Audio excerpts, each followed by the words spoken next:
What's up, everybody? Good morning, and welcome to episode 53 of my weekly live Q&A. My name is Danny Segura. I am a mixed martial arts reporter for MMAJunkie.com. Like I said, welcome to my weekly live Q&A, where for the first time, Atletico Madrid are champions. So, au Patleti! So last live Q&A. So last Tuesday, last week, we talked a little bit about Atletico Madrid. Obviously, having a good chance to becoming La Liga champions. They did. So here I am to take all the credit. Please feel free to send some love on Twitter, this YouTube live chat, and wherever else you want to reach me. But it's been an awesome few days. So been pretty excited, on a pretty good mood. So this program should be a fun one. All right, so a lot to discuss today. Obviously, there's no event this weekend, so there won't be much preview stuff, unless you really want me to look ahead and get into like some future cards down the line. But there's obviously a lot of fights that we just came off of, a lot of news as well. The whole Dana White and GSP Oscar De La Hoya thing. We'll get into it. Somebody asked about it. We're obviously coming off UFC Vegas 27. Pretty big bantamweight fight there. Rob Font picking up a win over Cody Garbrandt. Belter 259, not the biggest card, but still, we had a champion defend their title. Obviously, Chris Cyborg stopping Leslie Smith in a rematch. Also, Valerie Loureda's first loss. I know a lot of you guys were pretty heated about that. I don't know why. Well, I know why, but I don't understand why. Or I don't agree on your reasoning as to why be mad at Valerie Loureda, but we can definitely get into that because I have a lot of thoughts and opinions on that for sure. Plus, we interviewed her on Hablemos MMA, so certainly relevant. Let's see. Before we get started, always remember, like the video, subscribe if you haven't already. The super chat is open if you want to donate, give some love to the channel. You don't have to. Your subscription and your likes and views are enough. But just throwing that out there, it's available. And let's get into it. No time to waste. All right, so first question goes by Jesus Magdaleno. Oh, before I get into it, forgot to say, obviously, I take Twitter questions first. Those have been asked already, so it's too late if you want to send me a tweet. But if you want to ask something, throw it on the YouTube live chat. I already see Amy Wee popping up there. Yeah, throw it on the YouTube live chat, and I'll get into it in the later part of this video. So do that. All right, first question is by Jesus Magdaleno, and he wants to know, what would you like to see next for Rob Font and Cody Garbrandt? So good question. Obviously, like I mentioned, big bantamweight fight happened this weekend where Rob Font pretty much battered and pretty much battered Cody Garbrandt over the course of 5 rounds. Cody Garbrandt had some good spots here and there, but all in all, it was a one-sided beating. And Mr. Rob Font was doing the swinging. So, this is a tough one. I feel like it's a tough one for both because I feel like both fighters here are in rough spots, obviously in very different situations, but still in very rough spots. So let's start with the loser first because I feel like Cody Garbrandt's the bigger name, and we'll touch on Rob Font in a second here. But Cody Garbrandt, I mean, this is what? He's 1-4 in his last 5 bouts, if I'm not mistaken. Yeah, so he's 1-4 in his last 5 bouts. That only win was a KO over Rafael Assunção, a veteran of this game, but also someone who's closer to 40 than 30. He's 38 years old, and he hadn't been doing too well going into that Cody Garbrandt fight. He had lost to Corey Sandhagen, and he had lost to Marlon Moraes prior to actually defeating Rob Font at UFC 226 on July 2018. But yeah, Assunção hasn't been the same in a while. I mean, it's clearly that the age has caught up to him. Very normal thing that happens to every single fighter. But he didn't beat the Rafael Assunção, the 2017 Rafael Assunção, so it's not the best win, although it was a nice knockout, right? And then it's sandwiched by 4 defeats here.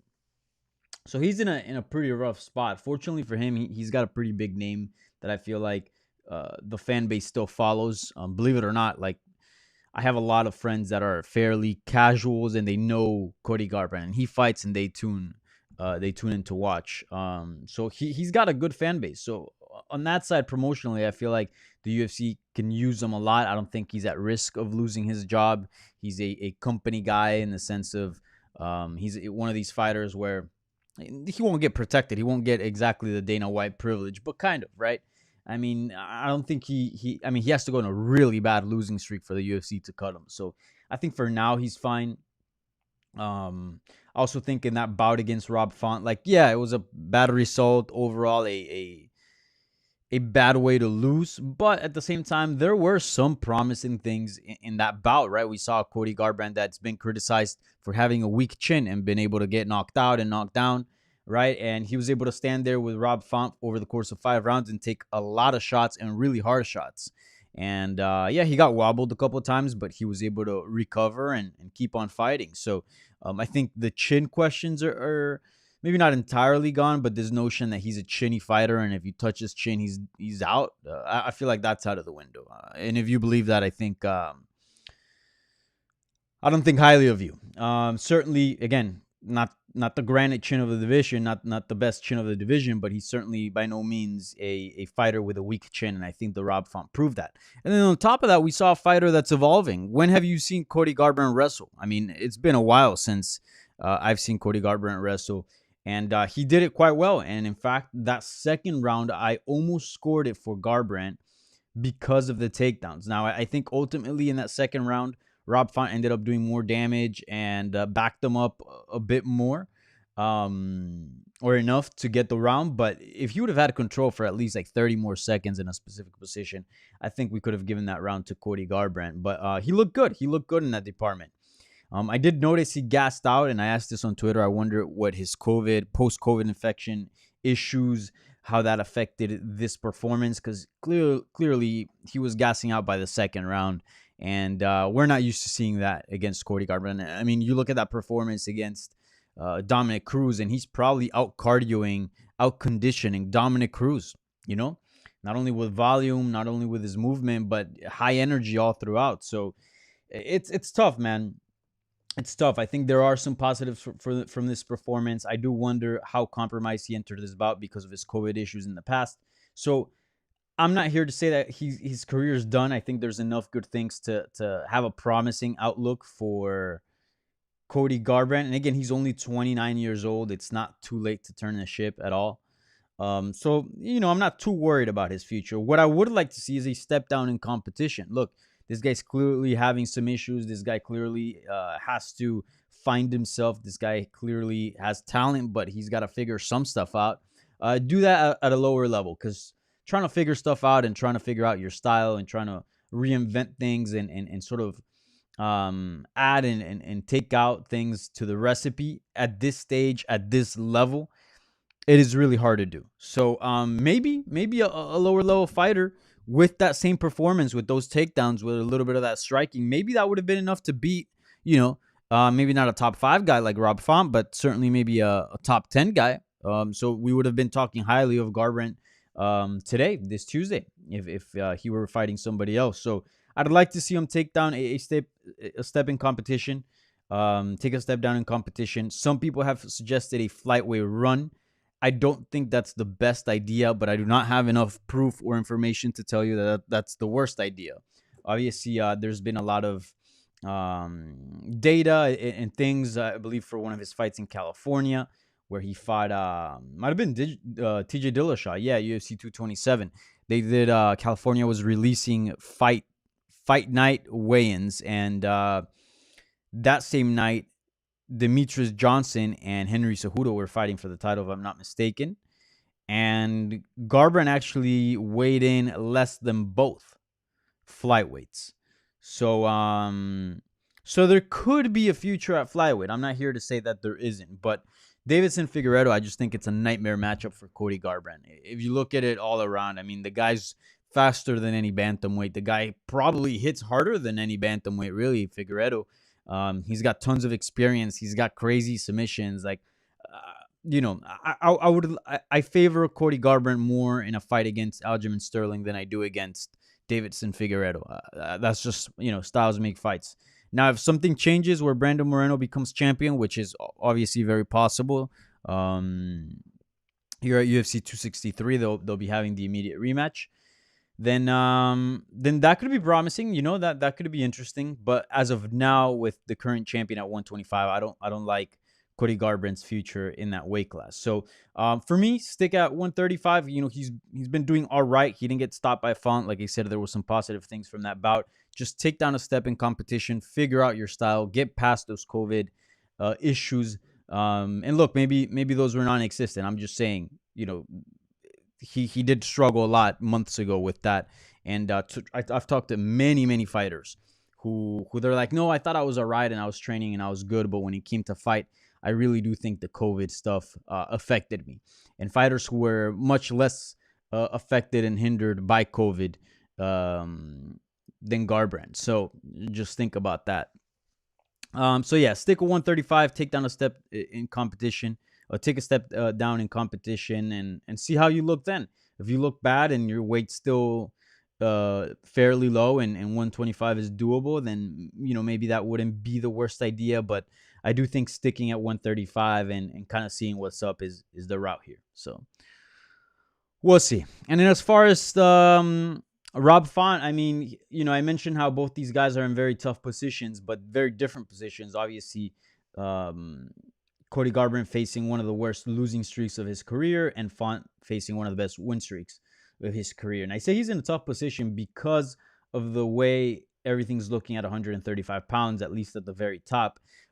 I mean, obviously this is unfortunate and you can't control it, but Aljamain Sterling having a neck injury and not having a timeline when he's going to return, and also having a very controversial bout with Peter Yan that almost requires, and everyone's expecting, an immediate rematch. I'd be surprised if they don't do the immediate rematch next. So you got a really bad injury the champion has to recover from. And then on top of that, you got an immediate rematch that's pending and you got to build.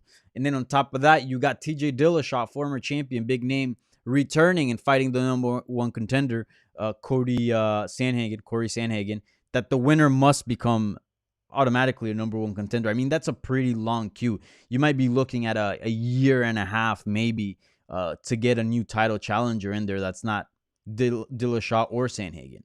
Because think about this. Again, Aljo has to recover from his neck surgery, which is a pretty big deal. Then they got to book the fight with Peter Yan, do the whole build-up, do the fight itself. Whoever wins has to recover, unless it's maybe like a 2-second, 10-second knockout. Then you got to build a fight with either Dillashaw or Sandhagen, especially if Dillashaw wins. They're going to want to give some proper time to that because Dillashaw is a bit of a star.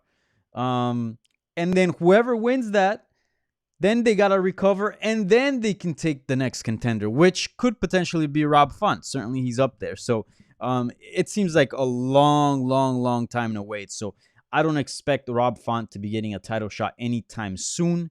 I mean, some crazy things have to happen. Say like Aljo can't return, and they strip him. And then the winner of Sandhagen and Dillashaw gets sick and get COVID and is out for months. And then Rob Font is able to step. There has to be so many things have to happen in order to get Rob Font in a title shot fairly quick. But as of now, how things are looking, it looks like there's a long waiting line there, And yeah, it sucks for Rob Font because, again, like I said, he's in a pretty good spot in his career. He's been killing it. Safe to say he's hitting his prime right now. He's 33 years old. I mean, now it's the time. You don't have a lot of time to waste. So yeah, it's definitely a tough position. So I'm assuming he's gonna have to take another fight because if he decides to stay here because he has a lot of claim to the next title shot, okay. But the division's always gonna naturally do this, and you just need one contender to find a spark, get in a good groove, find some luck, and all of a sudden, it's not what have you done for me lately type business. So I'm looking at the UFC rankings right now, seeing who I can match him up against with here. Rob Font, Jose Aldo. Aldo's coming off that victory over Chito Vera, a legend, someone that can definitely bring up his stock. He's right below him, a spot in the rankings. So that's really the only person he can fight because, above Rob Font, you got Corey Sandhagen, who's fighting TJ Dillashaw. And if Corey wins, he's definitely getting a shot. And then you got Peter Yan, who is supposed to take Sterling in an immediate rematch. So the closest and the highest ranked opponent after that is Jose Aldo, who's at number 4, a spot below him. So that could be fun. Obviously, a little bit of a legacy fight. Having Jose Aldo in your resume is pretty nice. It's not a title fight, but it's certainly a nice little accomplishment to say you just got even in the ring with that guy. I mean, we're talking about a legendary fighter here. So, and styles wise, it'd be a fantastic fight. So I can see Rob Font maybe doing that and being about it. Anything below that, I mean, who are you going to fight? Marlon Moraes is in a pretty bad losing streak. I don't think that would make a lot of sense for him. Plus, he recently beat him. Frankie Edgar, I mean, he's a legend, but, he hasn't been doing too hot either. He's at number 7. Then you start getting into Pedro Munoz, Marav Dvalishvili, Rafael Sunsao, Jimmy Rivera. Maybe Dominic Cruz, right? But I think the best option, the highest ranked and the biggest legend there is Jose Aldo. So do that. And then winner becomes the next number 1 contender. I think that's the way you do it. All right, so enough about that. Nice little main event there. Again, tough positions for both winner and loser in that main event, UFC Vegas 27. Now let's move on to the co-main event. And Darby Crash wants to know how impressed were you with Esparza's performance? I think it was her best performance ever. Agree. How the heck can Dana consider Zhang getting a rematch over Carla? Money. It's easy. Interest in China. Big fights. Zhang Weili, I don't know how much pay-per-view she draws, but at this point, she kind of does feel like a little bit of a star. More than Esparza. So, I definitely understand if they were to skip her over. I mean, I wouldn't agree with it, but I would understand why. But I think the answer here is Esparza. I don't. Again, it's hard for me to tell because I would need some metrics and some info on this. But Zhang Weili has been pushed a ton, but I don't know if there's much proof that she's like this huge pay-per-view draw. I know this is a super lame lame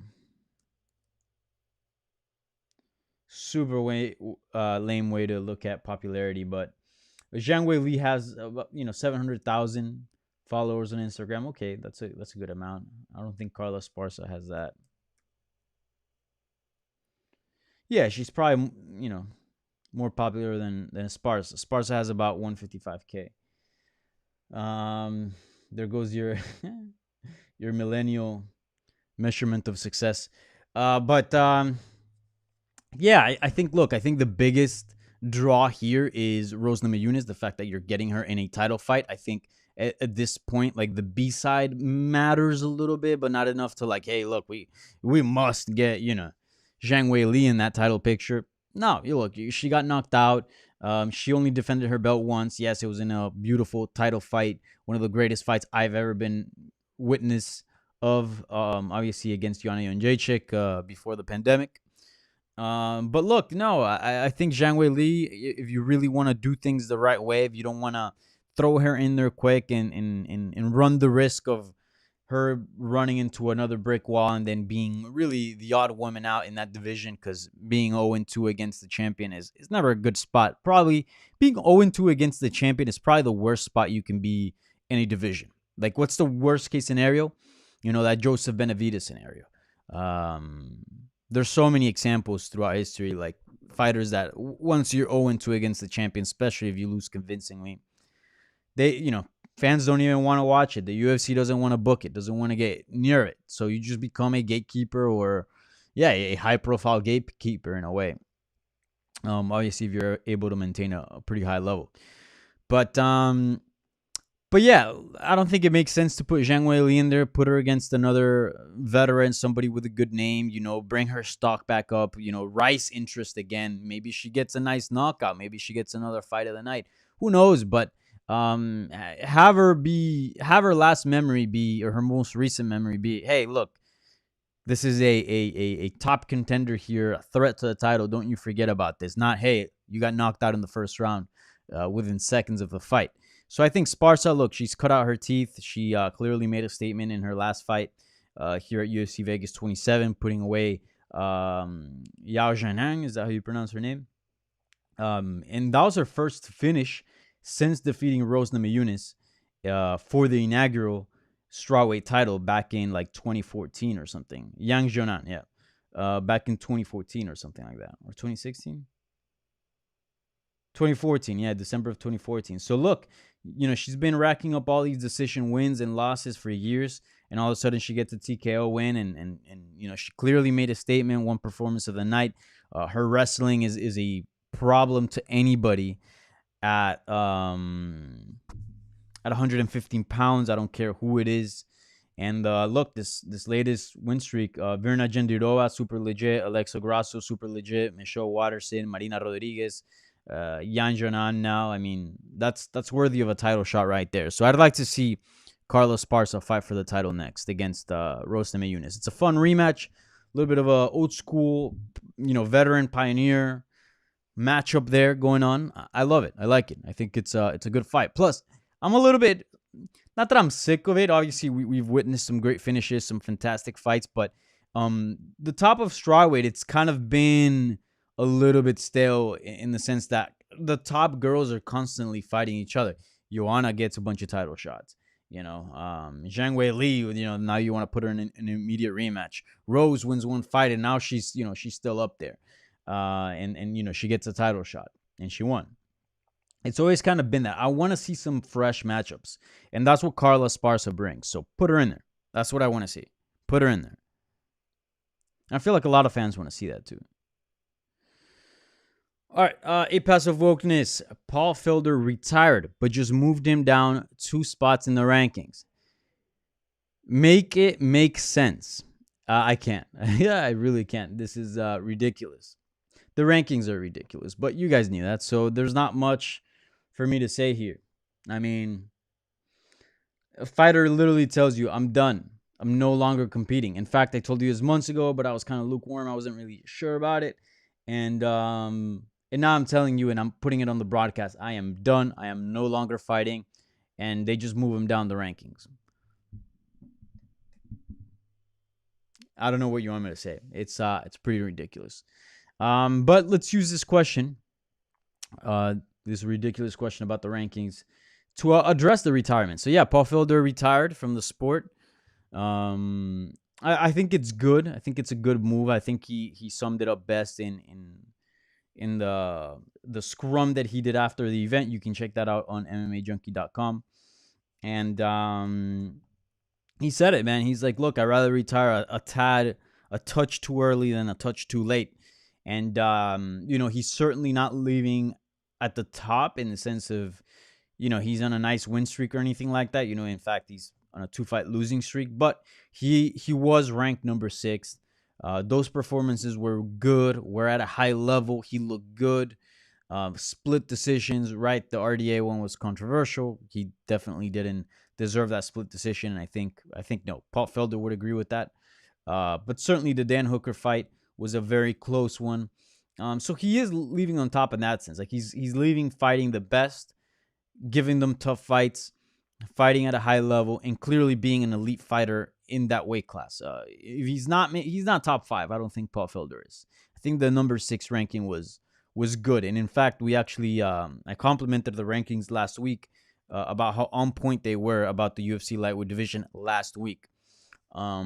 But yeah, he's certainly not a top 5 fighter, never been part of that elite group, but certainly a world-class fighter, a fighter that among the best any given night can give a very, very tough fight to anybody. He's a top 10 guy that's exciting and that's rare to find. And I said this on Spinning Backlick. I believe that video comes out today or came out today.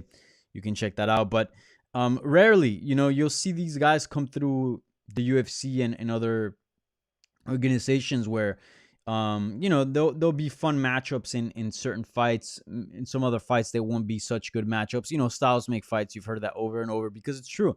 But every now and then you'll get a guy like Paul Felder who is world class, who is at a high level, and also matches up excellent with everybody in the sense of, okay, that's a fun fight. I mean, you can literally match him up with from number 1 to 15 in the UFC lightweight rankings, and every matchup would be fun, would be intriguing. So yeah, I mean that's hard to find at a high level. You can do that at a fairly low level, But once you get at the top, the styles get a little interesting, and that certainly plays its role. But with Paul Felder, he's always been a fun fighter in any matchup that he's been involved with. So a great career, great fighter, great guy. He's been killing it in the commentary as well. So really happy to see him go on his own terms, not getting knocked out, not getting bumped off the rankings, not getting kicked out of the UFC. And I feel like we've seen a lot of veterans go out in really bad terms recently. And that's been hard to watch, guys that were knocking at the door of title shots or were former world champions, right? It's been tough to watch. So I think he's making a right decision here. And look, if your heart's not in it, don't do it. Don't do it. All right, on to the next question. And Darby Crash wants to know, GSP can't fight Oscar because Dana White won't allow it. That Dana has power over a retired fighter is just wrong. How is this possible? Is it possible? Is it because Dana hates Oscar, Triller, or he's still unhappy with GSP? Or does he not want to see the MMA GOAT get humiliated by a 50-year-old boxer? I think it's a little bit of all, but I think it's a little bit of all. But I think less of the MMA GOAT getting humiliated by a 50-year-old boxer. I mean, Dana White is, this is the same guy that won't pay his GOAT, who he calls the greatest of all time, money to get back in the octagon, and says, look, John Jones can fight this summer or he can never fight again. I'm kind of indifferent about it. Like, if you have that same type of attitude and same type of comments, I don't think you're gonna care too much about your one of your greatest champions, George St. Pierre, who hasn't fought since 2017, and that was a one-off fight. And then prior to that, he hadn't fought in like 2-3 years. Get in the ring in a different sport. I don't think, and take an L, I don't think that'll hurt the UFC at all. I don't think people are going to be like, ooh, these MMA fighters are really not that good, I'm going to stop watching UFC. That's not going to happen. Again, this is a guy that's willing to retire a GOAT for not paying him more money. He's okay with the GOAT, John Jones, retiring and not fighting again. That's fine with him. It's up to John Jones. That's what he says. So I think somebody with that attitude wouldn't care about GSP, having GSP get in there with Oscar De La Hoya and potentially losing. I think the biggest thing here is he doesn't like Oscar. He doesn't want to help Oscar make some money. He doesn't want to help Triller make some money. And sure, there is maybe a slight thing of maybe protecting the UFC or MMA, but I really don't think that's it. I think it's mostly like, hey, I don't want to give a hand to George St. Pierre, to Oscar De La Hoya. I don't want to give a hand to Triller. And, they're not direct competitors, but they are operating in the combat sports sphere. If they were to put a pay-per-view the same day, obviously they're competing for a split of the audience, because there's certainly, you got your UFC guys, you got your casuals, but there is an overlapping audience there. I'm pretty sure a lot of the people that saw Jake Paul versus Ben Askren also watch the UFC. So there's that as well. Especially if it's on a fight night, it's going to draw into fight night. I remember watching Jake Paul versus Ben Askren, and there was a fight night as well. I believe I forgot who was fighting. That's how little attention I was paying to the UFC. I mean, I was watching it, but I had on the other screen Jake Paul versus Ben Askren. Don't shoot me. But yeah, I think it's a little bit of everything. And I think it's pretty crazy. And you mentioned it. It's ridiculous that the UFC has this much power over a retired fighter. And this has brought up a lot of questions on contracts, fighters' contracts. And I think, that UFC contract is so for the promotion. I mean, if you're the UFC, this is great, right? Like, you have all the control. But if you're a fighter, this is not good. And now you understand why Anderson Silva kept fighting for so long in MMA and just kept getting in there and in there and in there, taking short notice fights. And you're just like, kind of the GOAT deserves better than this. But it really just felt like he wanted to burn through his contract. So he's able to be free and do whatever he wants. If he wants to go box and, make a few $1 million, he can. Because look at the problem that he is in now. Especially if you get out of the USADA pool. You bet if George is like, all right, I want to be free of contract, I got to complete this, 4 or 5 fights, It's get back in the USADA pool, get back into a training camp. That takes years. That takes time to do that. So you understand why Anderson Silva wanted to burn through his contract. But yes, the UFC shouldn't have power over these fighters in the way that they do, as far as being able to hold them. I mean, GSP hasn't fought in the UFC since 2017, bro. That's such a long time. And here he is, still bound to a contract. I think soccer contracts, football contracts are the best. I'm not too familiar with how the NBA works. Probably very similarly. I'm sure, they got pretty good contracts. But the way soccer works, like football, you sign up for seasons. There's a set amount of time, and you can extend contracts. You can add a year to your contract if you want, a year extension. You can sign a new one for, 4 more years, 5 more years. Usually like 4 years is like a good contract, 4 seasons. Usually a cycle of a manager. And look, there's been a lot of soccer players, and I'll say football because that's the way I say it, but I say soccer just so there's not that confusion. But in the football world, there's a lot of players that don't agree with management, that get in fights with the manager.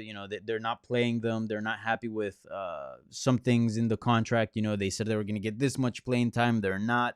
And they just sit out. They'll fake an injury and be like, oh, yeah, I can't play. And then they'll literally sit out a year, sit out 2 years, 2 seasons, whatever it takes. And they'll do that and wait till the contract expires, become a free agent, get a bunch of money from another club, and keep, resume their career, keep playing. These guys that also end their contracts at a late age, and they just go to China, take a bunch of money, and play for random Chinese teams that, no one else watches but in China. Or even Japan pays good money. Saudi Arabia pays good money. They'll go to some Saudi team. Even the MLS pays pretty good. They'll go to MLS and, train not nearly as much, relax. They still enjoy, the fruits of their labor, obviously, with big names. And they basically just get paid to sell T-shirts. And obviously they play too and look good. But they can do that. You know what I'm saying? In the UFC, you cannot. And that's pretty crazy. Like, at this point, George St. Pierre should be able to do whatever he wants. If he wants to box, he can do it. If he wants to grapple, he can do it. But obviously he can't. He's binded to a contract, and he's got to ask permission for the UFC. And yeah, it's pretty messed up. So, these contracts, man.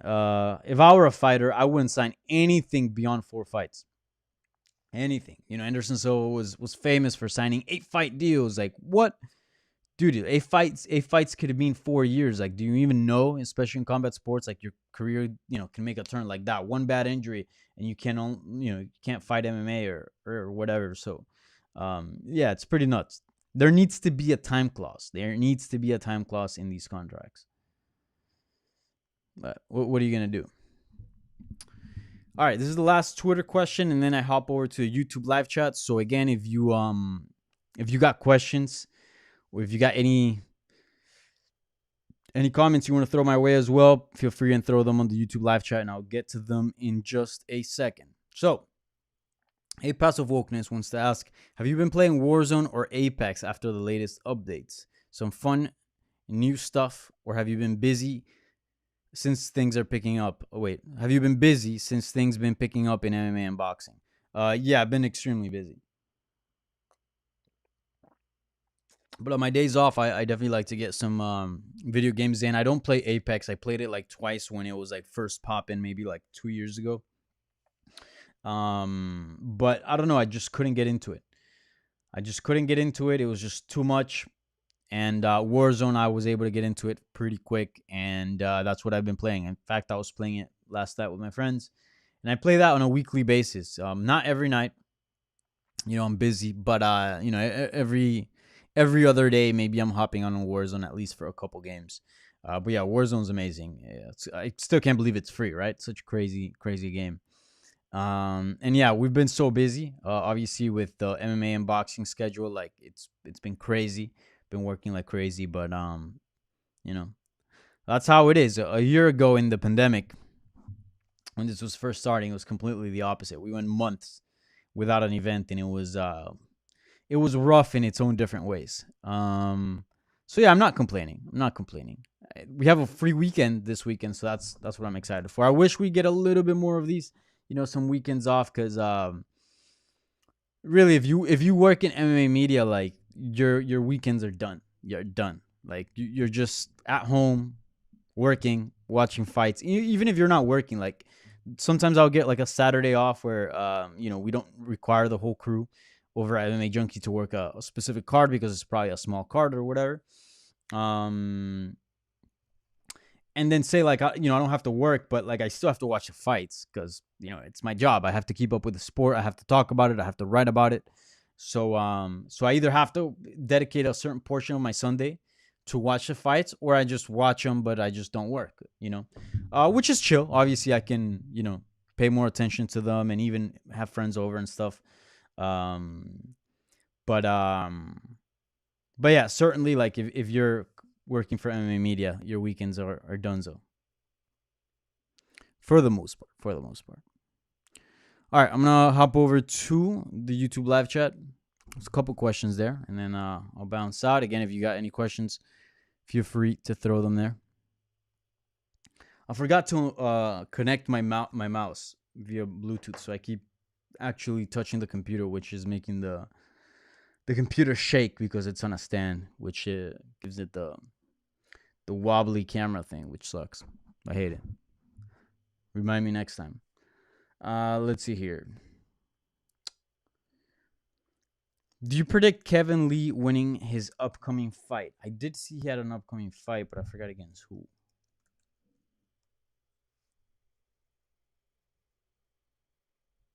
I think it was a good matchup from what I remember.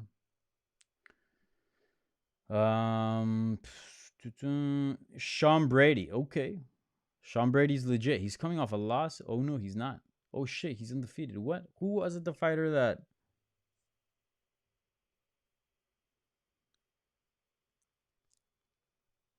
I could have sworn Sean Brady had lost the fight. No?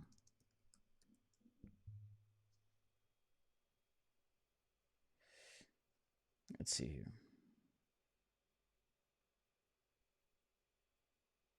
No. Who the hell? There was like some prospect killer. Very much reminds me of Sean Brady. And had suffered a loss. Who the... Now I'm tripping out. What the hell? All right. So, anyways, undefeated Sean Brady. Yeah, he's been looking good. I really like this guy. Strong as shit. Good athlete. Super well rounded. This is a tough fight, man. This is a tough fight for Kevin Lee. But Kevin Lee, man, look at what he did to Gregor Gillespie, who was also an undefeated prospect, and knocked him out beautifully in the first round at UFC 244. So, look, he's got the experience clearly on his side. I mean, those losses to Ale Quinta, RDA, Charles Oliveira, those are very, very, very, very tough guys.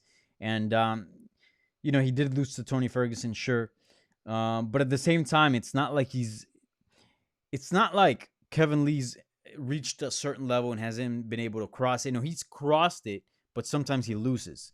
So for example, like Gregor Gillespie, he's up there and he beat Gregor. Like, props to him. Edson Barbosa, dude, Edson Barbosa's up there for sure. And he's beaten him. Michael Chiesa, super legit. He beat him, right? Francisco Trinaldo, super, super underrated, and beat him.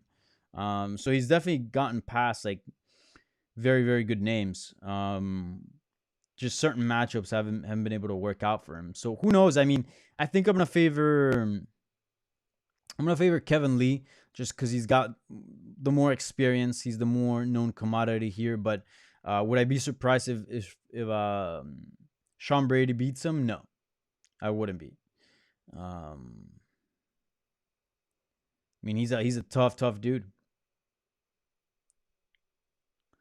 So yeah, we'll see. That definitely a tough matchup. I know Kevin Lee. Like when I interviewed him, he wanted to return against Tony Ferguson, and this and that. First of all, he's returning at welterweight, so that's pretty interesting because he had told me he was ready to fight at lightweight, and he was actually on a pretty low weight. So this is all funny. This is all not funny, but unexpected. We'll see how he does at welterweight. I don't think that's Kevin Lee's weight class, but I've met Kevin Lee before, in person. He's not that tall. He's, if anything, like a little bit taller than me. Granted, he's a thick dude, but We'll see. We'll see. I'll go with Kevin Lee, but that's a close fight. Maybe like 55% Kevin Lee, 45 to Sean Brady. That's a tough fight. Tough fight. All right. Ooh, Amy Wee. I like this question. Which fighter would do best as a journalist? So probably hmm. It depends, right? Like what kind of media, right? Like you talk about like a broadcaster, presenter, like a journalist, because I feel like that term gets mixed up a little bit. Or like someone who's actually reporting and stuff like that. Believe it or not, Valerie Loureda has a degree, if I'm not mistaken, in broadcast journalism or broadcast media. Um, and she's going to the same school that I went to, FIU. Um, so she'd be up there for sure. I mean, she's definitely going to school for it. Is there any fighter that has a journalism degree? Any others that I'm missing? I've seen fighters do some media, like, for example, I'll give this one out, and I'm not here to. I swear, I knew this well before. Michael Chiesa. I've been able to interview Michael Chiesa for way before I even worked for MMA fighting. So like before I even hopped on MMA fighting, I was already interviewing Michael Chiesa. Like I reached out to him on like Twitter, and he was fighting at 155. I remember like my first interview was when he fought Joe Lozon. When was that? Michael Chiesa. Dude, this must have been like 2013. Like I was literally just getting started in MMA media. I had my own site, my own YouTube channel, and I was doing a lot of freelance stuff. But I had yet to work for like a legit outlet. Um, I mean, I had done some freelance stuff for Fight Hub TV. That's a legit outlet. Same thing with Severe MMA. But like be a salary employee, I wasn't that. So yeah, 2014. Imagine that against Joe Lozon. Um, and yeah, and then we always would talk about fights. I mean, these videos I took them down because most of them I find embarrassing at this point. That's how bad I was at the thing. But eventually, I got good enough to make a living out of this. But he was always a guy that I knew he was going to be a great analyst. I knew he was going to end up at the broadcast table, or at that time a Fox desk or whatever. He is a huge super fan. Watches every single fight, analyzes it, and has a good understanding of not only the techniques and the level and everything that's going in there from a technical standpoint, but also from a storyline. Like he also has this media eye. Like I don't think he's a fighter that would, not ever. Obviously, like media is, you can criticize the media. Obviously, we're not perfect. But he understands how media works, and he understands what questions should be asked and stuff like that. Michael Chiesa is a really, really smart guy, really, really smart analyst. And he's been for like the longest time ever. Like I talk to fighters all the time, and they're might be extremely proficient and knowledgeable in a technical aspect, but when you start asking about storylines and you have them like on a preview show, like that doesn't even compute in their head. You know what I'm saying? Like, um, which that's more of the media side. And I notice that a lot. I see a lot of analysts, a lot of people on podcasts, former fighters who just can only see it one way: technical, technical, technical, and they don't know the storylines. They don't know all these other layers about the fight game. And Michael Chiesa is not one of them. He can definitely see that as well. So that's a guy that I'm glad he's getting the shine that he's getting now, because for years he's been amazing at breaking stuff down from all aspects. All right. So that does it for all questions. I'm going to call it quits here, hitting the 45-minute mark. I appreciate everybody that tuned in, everybody that submitted questions. Like always, like the video, subscribe, share it. I'll see you guys in next week at 10:30 a.m. Eastern. That won't change. Unless my schedule changes, maybe I'll bump it to 7:30 p.m. But definitely next Tuesday, I'll be back to discuss news and more. Hopefully, I'm sure from here till then, even though we have no events, we'll get some nice little news to talk about. All right. Let's see any notes before I go. Yes, 2 interviews are coming up for my Spanish YouTube channel, Hablemos MMA, which is featured on this channel. So if you haven't subscribed to that and you speak Spanish, please do so. Great content there. I talked to Irene Aldana about her return from injury and her fight with Yana Kunitskaya coming up, as well as Gil Canetti, who returns to the cage after more than a year. That was one of the most emotional interviews that I've ever done with Gil Canetti. It was super intense. We spoke to maybe over 20 minutes. Super candid stuff from Gil Canetti. I mean, that's probably the most real interview that I've ever done in my life. Super, super, super crazy, super intense. So definitely check that out. If you don't speak Spanish, I'll have something written up on MMA Junkie in English, so no worries there. All right. With that being said, I'm gonna go once again. Au Patleti. See you guys next week, next Tuesday, and have a fun and safe week. Peace. Adios.